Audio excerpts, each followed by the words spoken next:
Welcome to the Queer Confidence Podcast, the podcast to help you become your most confident queer self. I'm your host, he, she, they, Coach Alex Ray, and I haven't always been this confident. In fact, I used to be super insecure. And through this show, I want to share with you what's worked for me, my clients, and my guests so that you can become more confident. What's up, unicorn? How you doing? Today, I want to talk with you about your inner characters. This is a concept that I've been developing and using and teaching my clients, and that's been really effective. And so I want to share it with you here on the podcast to get you kickstarted. So I believe all of us have some characters in our head, don't we? You've got like the ones we've talked about here that are easy, like the inner adult, the inner child, et cetera, et cetera. If you haven't listened to the episode on your inner child, oh my God, what a great episode. Go check it out. But we all have those, but we've also got like the inner bitch. I think I did an episode on that too. Yeah, I definitely did. We've got characters like our inner rock star. I don't know. I'm just making some shit up now. Okay. Our inner cunt. I totally have one of those.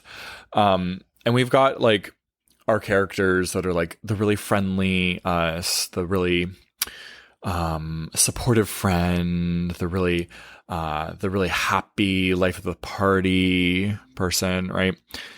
We've got maybe the salesperson character.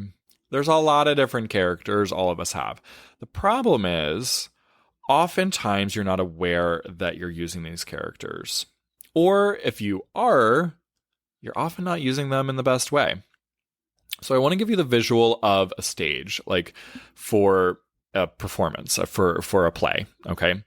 A show, a theatrical performance. Anyway, whatever. Not to offend the theater gays.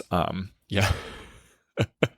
I call it a play to differentiate it from a show because I always think TV show, but also I know that a show is a stage performance. Okay. Anyway, moving on here. You've got a stage, and I like to think about all the characters that we have inside of us, all the different ways we've trained ourselves to be in different scenarios, around different people, etc. And what many people will tell you is like, oh, you have to get rid of these. You have to be authentic, da da da da da da. And these characters, I want to suggest, are not inauthentic. They're all very much part of you. You are just way too multifaceted to be narrowed down to one singular character. And so we all have these different kind of personas that we put on in different scenarios based on what's worked best for us according to our past experience. Okay? So, if you really want to maximize these characters, if you really want to bring out all your inner superpowers, it's time to be intentional about what characters are on the stage when. Because sometimes your characters are a little overworked. And sometimes you've got some characters that are underworked. Some of you may have that inner bitch inside of you that's like, this is the fucking stupidest thing I've ever witnessed. Why am I even here? What is that person talking about? They're a freaking moron. What are they doing? This is ridiculous. This is such a bad idea. I have such better suggestions, okay? Now, I'm going to imagine that many of you have been shamed for that bitchy kind of character, or at least you've been taught that acting like that, speaking like that is inappropriate and rude. And so that character hasn't really gotten a lot of stage time. And then you've got characters like the suck up, the kiss ass, who you're using basically all the time. And these characters are exhausted and they need a break. And also the kiss ass is not a great character to use against the bully at work. So what would a great director do? They would cast the characters according to who fits the role the best, right? Yeah. So it's time to start using them. It's time to start using all of your characters in their best way.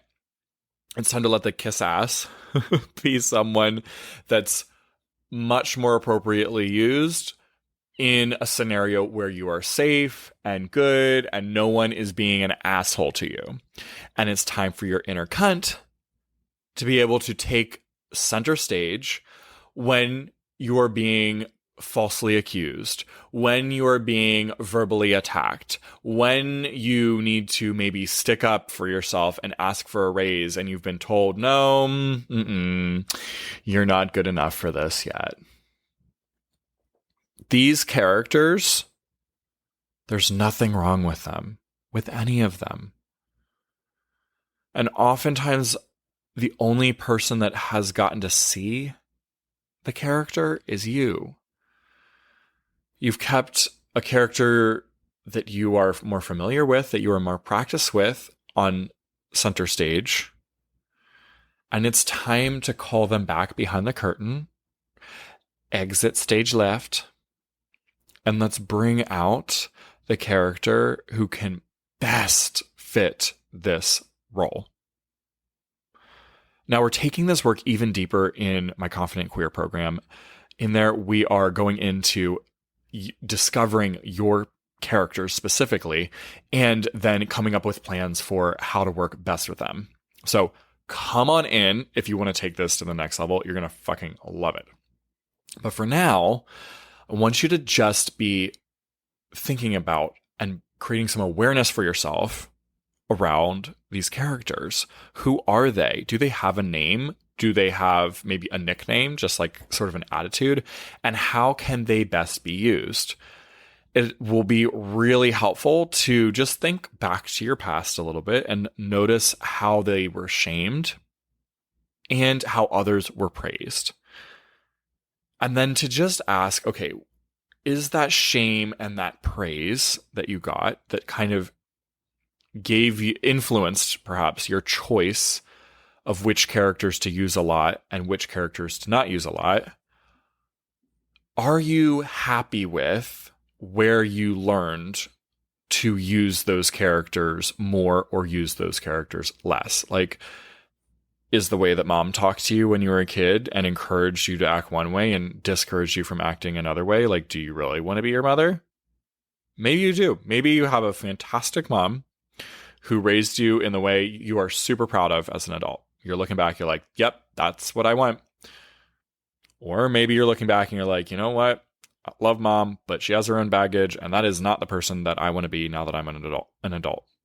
And I know that she was doing the best she could, but like, blech, I don't want to show up like that. So you got to consciously see these characters, make friendships with these characters, and now use these characters. When I need to shine for you all online or the podcast, I gotta bring a character to the front and center. And this is not the character that is out when I'm relaxing at home, just watching TV, hanging out with Gideon, cuddling my boyfriend, whatever. Like, yes, I'm here, I'm me, I'm authentic. But you also are getting a version of me. Just like any celebrity, any actor, we get to see a wonderful, amazing, larger than life, impossible standard to live up to version. We don't see the full picture, the humanity, the brokenness, the beautiful brokenness of them. We see a character, and maybe their character is that like broken, down on their luck, whatever character. I don't know. But we're seeing a version, and that's okay. And I just want to destigmatize that, de-shame that for you here, that it is in fact okay and even good for you to have a relationship with each of these characters and to utilize them to your best advantage. That's how I can show up so confidently in scenarios that I'm very uncomfortable in, because I'm able to bring those characters forward, whatever character is most appropriate, and let them speak. Think of it like a drag character, right? Even drag drag is like a beautiful example of this, because drag characters, drag personas are influenced by the drag queen's real personality. But these are an exaggeration, right? These are characters that are larger than life, that even the drag queens who play them are not capable of keeping up all the time. No, they also need to have bumming it around the house in the hoodie version. So let's make friends with your characters this week. Let's talk with them. Let's notice them. Let's befriend them. And let's notice which ones are taking up way too much stage time and really are not the best fit for the role. You, my friend, you are the stage master. This is your stage you fought for, to quote Lady Gaga. So, make some decisions here. Cut some roles and put the best characters center stage for when they are the best performer. It's using all the amazing, intricate parts of yourself. And I especially love you using the parts of yourself you've been ashamed of, or that you've been shamed for. It's using them all to their best advantage so that you can constantly show up as a true, authentic, confident, bold, badass, beautiful, fully broken, and fully perfect human. All right, my friend, some good work to do this week. You've got it. I'll see you on the next episode or Inside Confident Queer. See you in there. If you enjoyed this episode, don't keep it to yourself. Share it with a friend so they too can become more confident. You can also help more people find the show by leaving a 5-star review wherever you listen. And if you want to become a more confident queer with support from yours truly, head to CoachAlexRay.com or use the link down in the show notes. I'm looking forward to working with you.